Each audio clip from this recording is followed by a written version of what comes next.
Good morning. Today we will study the next topic of our unit, which is consistency. So consistency basically means that whenever something is predictable, it is consistent. So the English meaning of the word consistent is basically whenever we talk about something predictable, then it is consistent. Okay. So if you are taking an example with respect to consistent and inconsistent, then you can say that a student is consistent with his results. So if a student is consistent with his results, that means he is either getting good marks or bad marks, but he is getting the same kind of marks over a long period of time. Okay, so same kind of thing over a long period of time.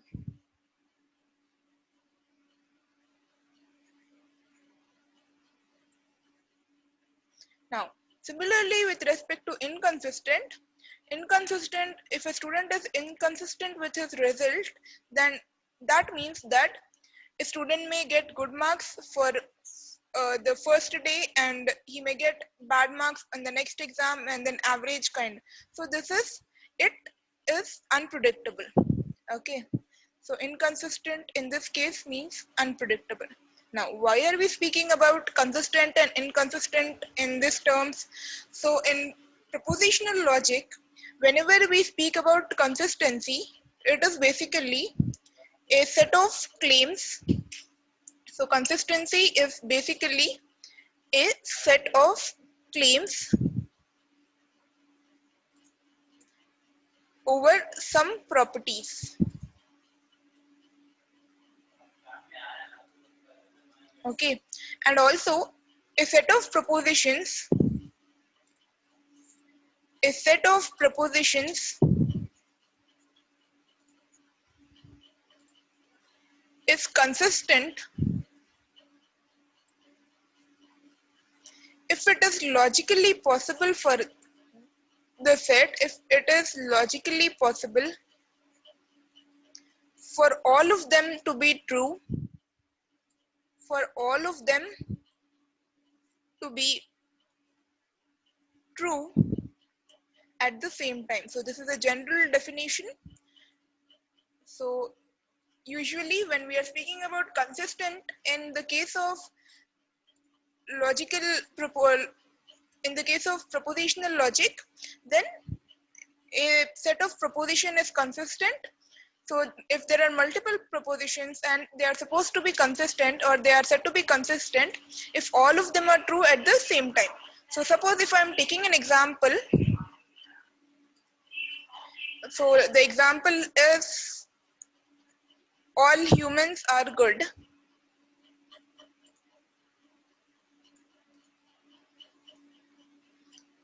and then Tommy is bad. Okay. Now, so we are saying that all humans are good. This is one proposition and it is supposed to be true. And then we are saying Tommy is bad. So then it is automatically, we are saying that Tommy is bad is also true. So it automatically assumes that this Tommy that we are speaking about is not human. Okay, he is not human. He may be an animal, a robot, anything. But basically he is not human.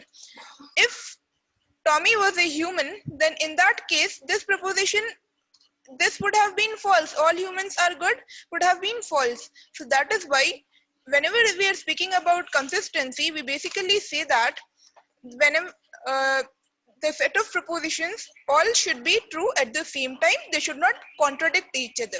Okay, so this is the basic definition. Now let's see the formal definitions for consistency in the case of premises. So a set of formulas, so your set of formulas are here described in this way: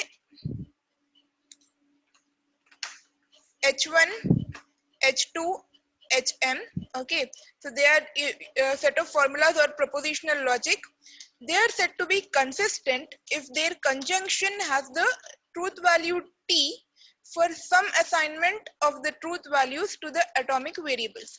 Now what does this mean? It means that H1, the conjunction of them should be true. So each of them has to be true individually, and each of them is true, then it means that the conjunction will automatically be true. So this should be equivalent to true. So each of these variables, now what do you mean by atomic variables? Individually, a propositional variable is also known as atomic variable. Okay, so the atomic variables should be true. Then your set of formulas are said to be consistent if all of them are true and their conjunction is giving us the truth value true. Okay. Now, similarly, what will be the definition for inconsistency? Inconsistency is when at least one of them is false, even one of them is false, then their conjunction is identically false.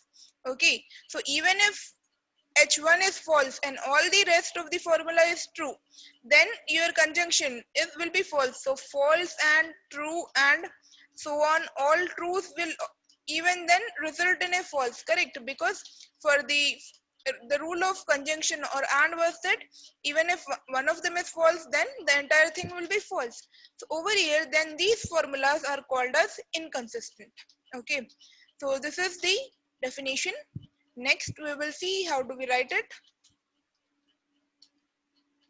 So a set of formulas H1, H2 and so on up to HM is inconsistent if their conjunction implies a contradiction. Contradiction is basically when we are saying false. So H1 and H2 and so on up to HM will result in a contradiction. Why are we writing R and negation R? If you remember the negation formula, P and negation P is equivalent to F. So this F is basically replaced with R and negation R, where R is any formula. Okay, so this is the contradiction. So R and negation R, it is mentioned over here, it is a contradiction and it is necessary and sufficient for the implication that H1 and H2 and so on up to HM be a contradiction. Now, where do we use this consistency of premises? The consistency of premises is used in another important topic, which is proof by contradiction. So the notion of inconsistency, it is used in a procedure called proof by contradiction. Now what is proof by contradiction? Whenever we proof by contradiction, it is basically whenever we try to prove the opposite thing. Suppose if we have a variable P, we try to prove that negation P is false. Okay, if negation P is false, then automatically P will be true. Okay, so this methodology is known as proof by contradiction, and proof by contradiction is also known by the name reductio ad absurdum or indirect method of proof. Okay, so indirectly we try to prove the theorem or a statement. So in order to show that a conclusion C follows logically from the premises H1, H2, Hm, we assume that C is false and then consider negation C and try to prove it as true. Okay, and if the new set of premises is inconsistent so that they imply a contradiction, then the assumption negation C that is true does not hold simultaneously. Okay, this C follows logically from our set of propositions. All right, so now let's look into the topic proof of contradiction, which is our next topic.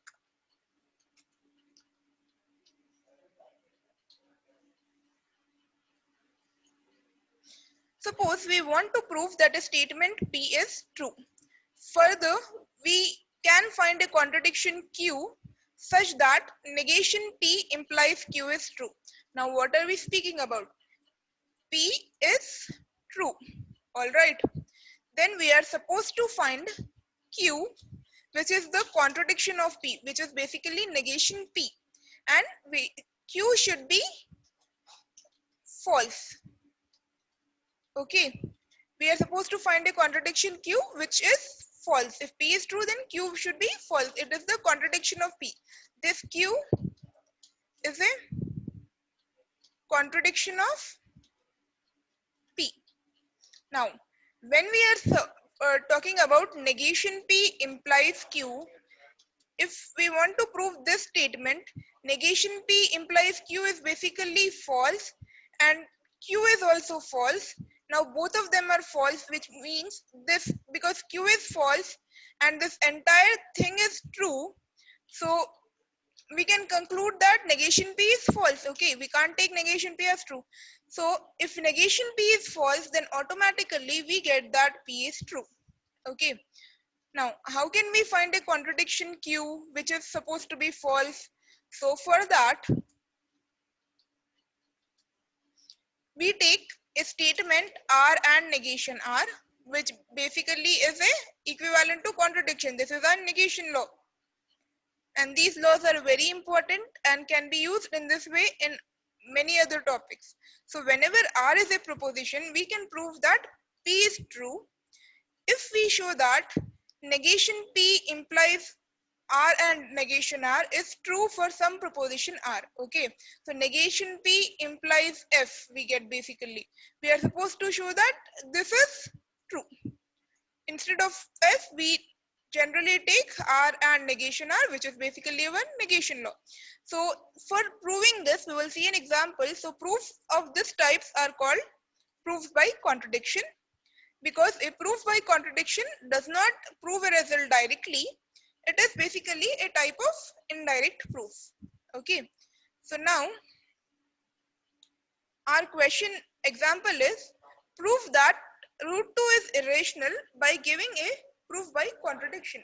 Now for this, root 2 is irrational, so we can take this as a proposition P. Okay, we can mention P, which is root 2 is irrational.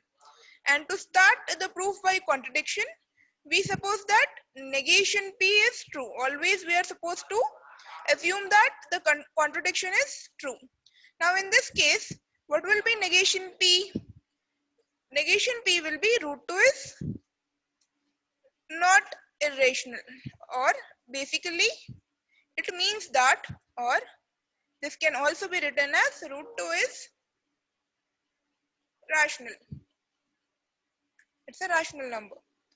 Now we will show that this negation P, basically which is root 2 is rational, is true, which leads to a contradiction. Okay, so let's continue with this. Here let's see let P is root 2 is irrational. To start a proof by contradiction, we are always supposed to take a negation P, which is assumed to be true. Then we take negation P. What will it be? It will be root 2 is not irrational, or basically it is root 2 is rational. And then we will show that assuming that negation P is true leads to a contradiction. That is, it basically is a false statement. Let's continue with this. So let's start with our proof. We know P is root 2 is irrational. Negation P is the opposite case. Now, what are we supposed to do? If root 2 is rational, it's a rational number, then we can represent it in root 2 is equal to A by B. Okay, anytime we are speaking about rational numbers, we say that they are generally represented in the form of A by B. So if we are representing it in that form, then also one more thing is A comma B does not have no common factors. Okay, so they are in fractional form. Now if root 2 is equal to A by B, square the equation on both the sides. So square on both sides. In this case, we will get 2 is equal to a square by b square, which is equivalent to 2b square is equal to a square. Now, we are saying a square is equal to 2 into some integer b square.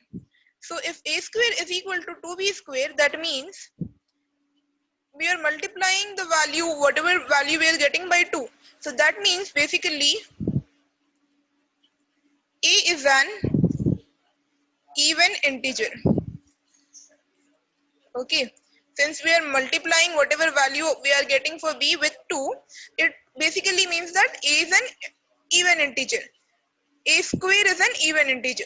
So if a square is even, any even number, when it is squared, we get an even integer. So that means a is also even.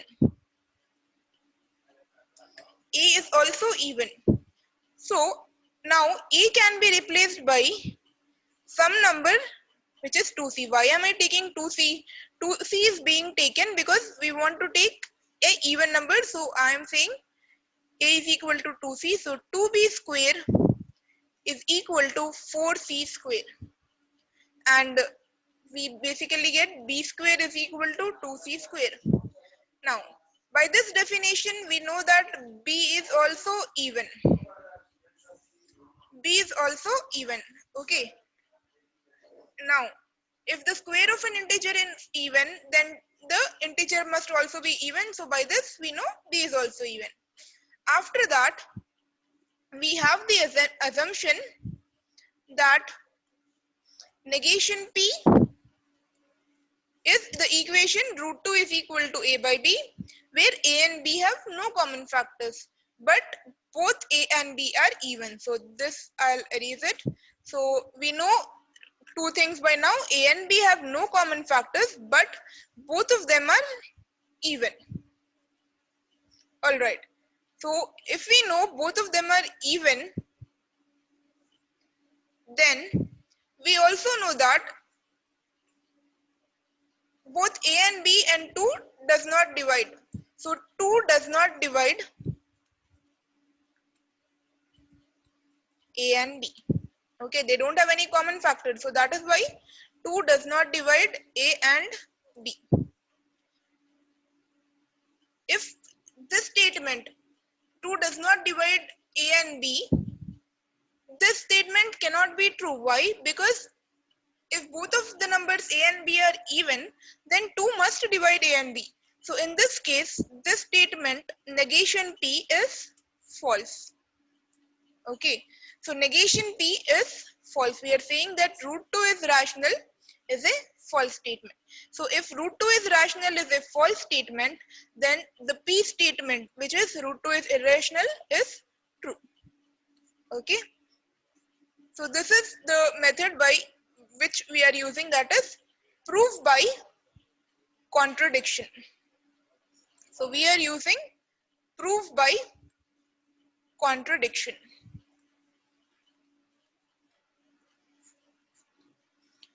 So in such proofs, we first assume, so let me write the steps, what we do over here. So we assume the negation of the conclusion. First step is assume negation of the conclusion.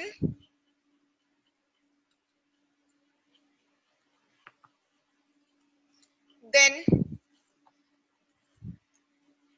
use the premises of the theorem and the negation of the conclusion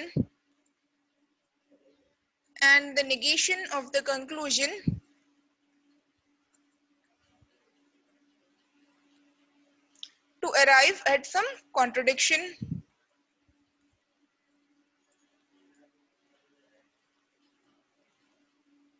Okay, and then by this we can prove the contradiction. That is, this is basically an indirect proof. Next, we will see another example. So the next example is, give a proof by contradiction of the theorem. If 3n plus 2 is odd, then n is odd. So for this, let us assume uh, over here P is 3n plus 2 is odd, and let Q be n is odd. So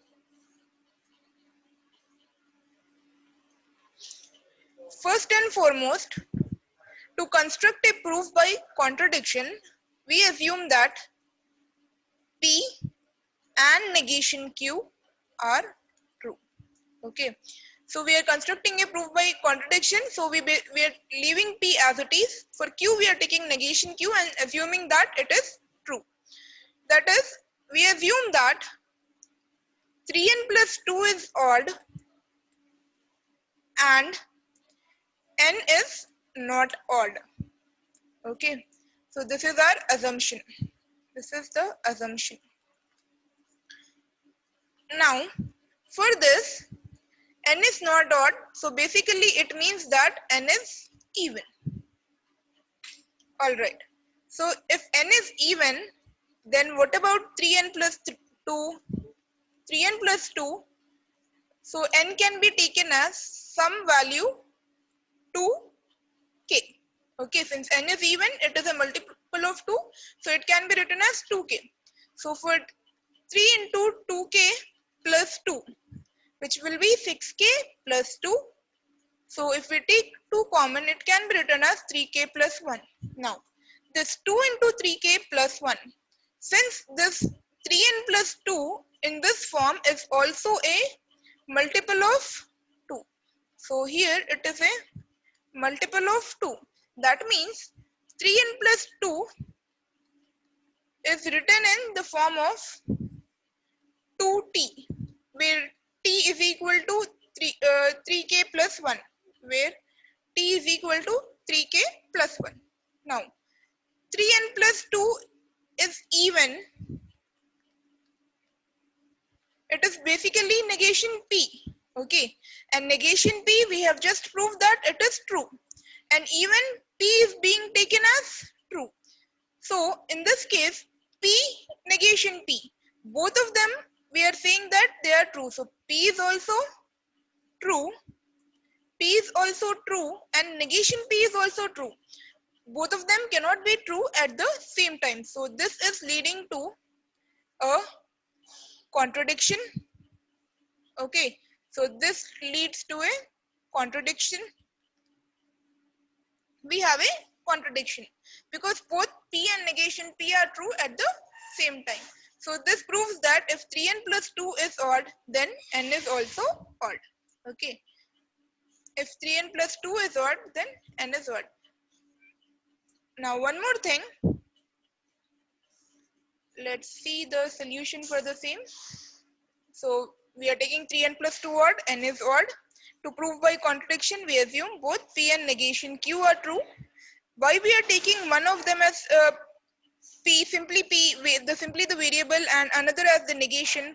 Because this is p implies q, right? So if we take both of them as true, then it will be true. If we take one of them as true and the other one as false, then it will result in a false. So that is, we assume that 3n plus 2 is odd and n is not odd. So n is not odd, it means it is even. If n is even, we take some integer k and we continue with the result. Now there is one thing to be remembered, that we can also prove by contradiction that p implies q is true. So if we prove p implies q is true, then we are assuming that p and negation q are true. Okay, so normally whenever we assume p implies q is true, p must be true. If p is true, then q must be true. If we want to prove this by contradiction, we are saying that negation q is false, correct? Showing that q must also be true. This implies that if q is true and negation q, whatever we are taking, is also true, then this results in a proof by contradiction. Now the next topic is automatic theorem proving. So what is automatic theorem proving? We generally use a set of rules and procedures which are described and allow us to construct each step of a theorem in a specified manner. Okay, but naturally, whenever we are considering our a set of procedure. The procedure is not mechanical, but also we are supposed to prove it for validity. So in the automatic theorem proving, we have a set of rules which are based on axiom schema and rules of well-formed formula, on which we will define the a work based on which our system is created.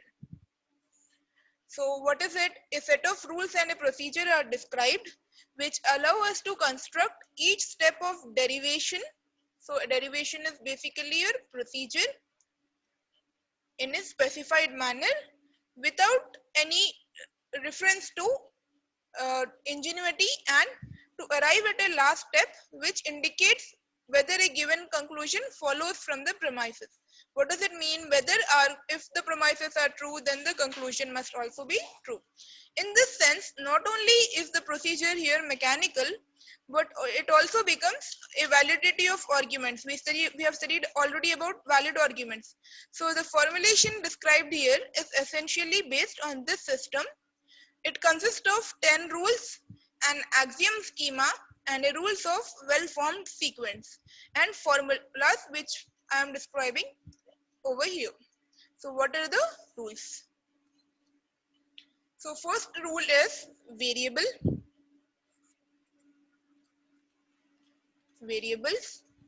So variables, generally either we can use for variables capital letters A, B, C. So in some textbooks, the reference that is followed is we use capital letters or even small letters. So here A, B, C, P, Q, R are used as statement variables. Generally, we even use small lowercase letters as proposition variables. Okay, so these are used as statement formulas.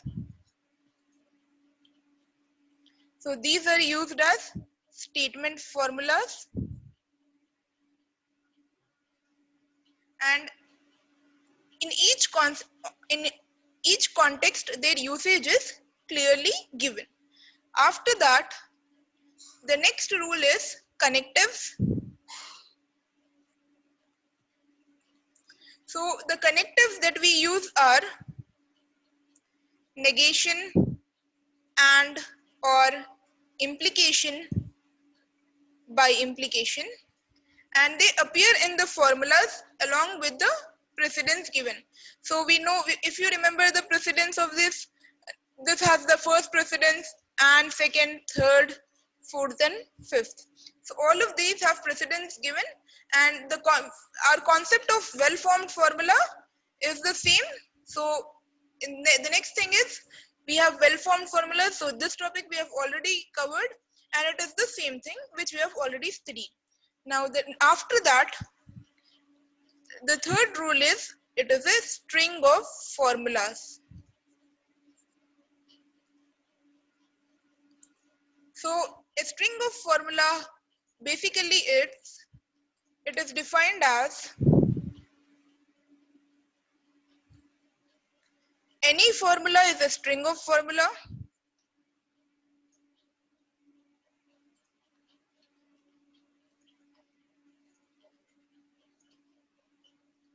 okay, and if a point, if alpha and beta are a string of formulas, then alpha comma beta are a string of formulas, then alpha comma beta and beta comma alpha are also string of formulas, and only the strings obtained from these two steps are string of formulas. Now the next thing is sequence. What do you mean by sequence? So if alpha comma beta are the string of formulas, then alpha implies S, beta is called a sequent, in which alpha is denoted as antecedent and beta is the consequent of the sequent. So a sequent is true if and only if at least one of the formulas of the antecedent is false. Okay, and the next thing is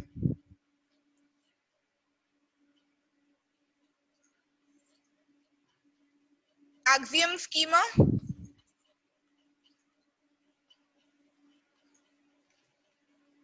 If alpha and beta are string of formulas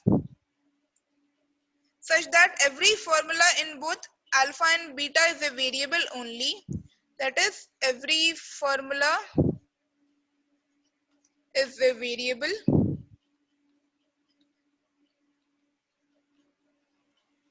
then the sequent alpha s implies beta is an axiom. So if alpha and beta are simply variables, then this sequent is an axiom if and only if alpha and beta have at least one variable in common. Have at least one variable in common. So if alpha and beta are a set of formulas, then if they have one variable in common, they are known as axiom. Then the next thing is theorem, which we have already studied the definition of theorem.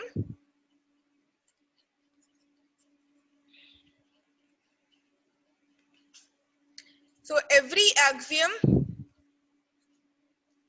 is a theorem. Please refer back to the rules of inference slide for all these terminologies. I have explained axiom, theorem over there. And if a sequent alpha is a theorem and a sequent beta results from alpha, then beta is also a theorem. If a sequent alpha is a theorem, then beta results from alpha, then beta is also a theorem. Then after that, the seventh is rules.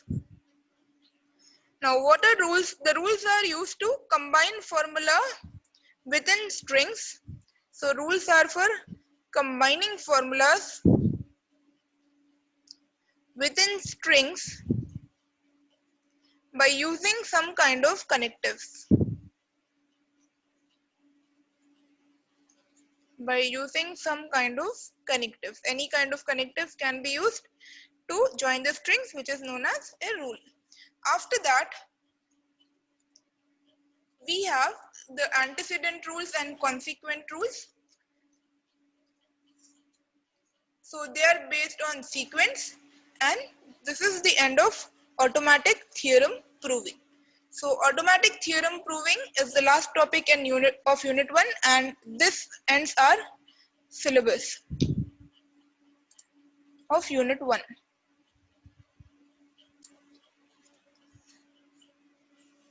So this is the syllabus of unit 1,